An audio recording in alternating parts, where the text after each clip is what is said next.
Representative Madison Cawthorn is getting a little bit of heat for some recent comments he made about Ukrainian leader Volodymyr Zelenskyy. In fact, in a video obtained by WRAL, Cawthorn told the crowd this. Remember that Zelenskyy is a thug. Remember that the Ukrainian government is incredibly corrupt, and it is incredibly evil, and it has been pushing woke ideologies, and really there's the new woke world. A thug? Really? Really? So, look, they don't know where the video was taken. Cawthorn had a number of events in the state over the weekend, but it doesn't matter. He said he called them a thug.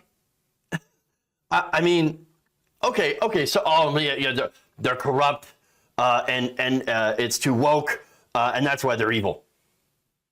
Okay, look, nobody contests that Ukraine has had a history of political corruption. Yeah, you know who also has political corruption? Israel, the United States. A lot of other countries deal with political corruption. Russia. So, all right.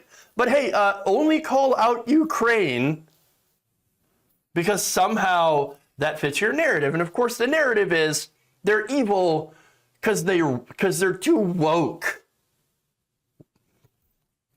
What's the point? What's the point? What you think, like,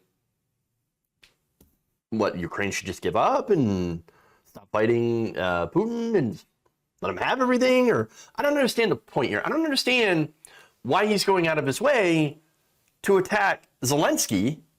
It doesn't make any sense. Again, the United States, we're not getting involved in the war, and I don't think we should. I don't support a no-fly zone. Now, of course, the Ukrainians desperately want the United States to do a no-fly zone, and I can totally understand why. But that doesn't mean that we should do it, because what that means is that you will have American fighter jets, NATO fighter jets, that will be flying over parts of Ukraine. And what happens when a Russian jet that is, crosses into that airspace? They're going to be shooting at each other. And guess what that means? That means war. I don't want to have a war with Russia. That would be a bad thing. It would be a bad thing for the United States. It would be a bad thing for Russia. And probably be a bad thing for Ukraine. So not good. I don't want that. I don't want a war. Now, that said, I don't have an issue with the United States sending aid to Ukraine so they can push, Putin back and hopefully force him into the negotiation table in order to do peace. Peace generally is the goal here. But what Madison Cawthorn is doing, he seems to be making the case that Vladimir Putin was right to invade Ukraine. And he's using the idea of wokeness, though, as a reason to do it, which is very interesting. It sounds kind of like a lot what Steve Bannon has said. Oh, yeah, we like Putin because it's not woke. They don't have gay pride flags there. That's also what the head of the Russian Orthodox Church has said. Oh, they're too accepting of the gay, and that's why Putin had to go in. And so understand that what Madison Cawthorn and a lot of these Republicans are doing is they're turning a disastrous war where people are dying, and they have turned it into a culture war issue, and in order to go after so-called wokeness. It doesn't make any sense. It's amazing how everything comes down to the culture war. I mean, I don't even know what woke means in this context anymore. It is basically turned into a nonsense buzzword. It is essentially Pavlovian now. Whenever a right-winger hears it, their ears perk up, their mouth begins to foam. I don't know. Oh, no, I heard woke. Oh, yeah, now all of my upper brain functions have ceased to be, and I must now fight the wokies. Like, it's weird. It's super weird. Stop turning everything into the culture wars. They already turned the pandemic into the culture wars. Now they turned Ukraine into the culture wars. It's so ridiculous. It's so ridiculous. Now, as soon as this gets reported, about an hour later, he tries to walk it back.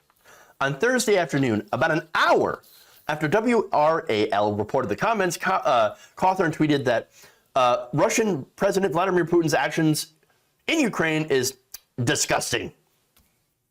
I'm praying for Ukraine and the Ukrainian people. Ah, yes, good old thoughts and prayers. But he also sought to justify calling Zelenskyy a thug by accusing the Ukrainian government of pushing misinformation on America. Hilarious, because for one, Madison Cawthorn has been constantly pushing misinformation on Americans. And so, but now he apparently had some receipts.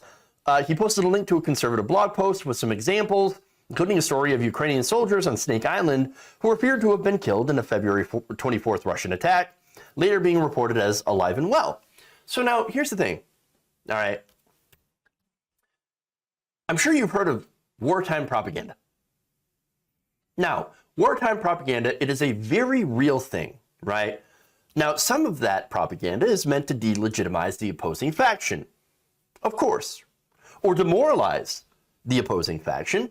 And of course, the opposite is also true, to inspire national pride, to boost morale, right?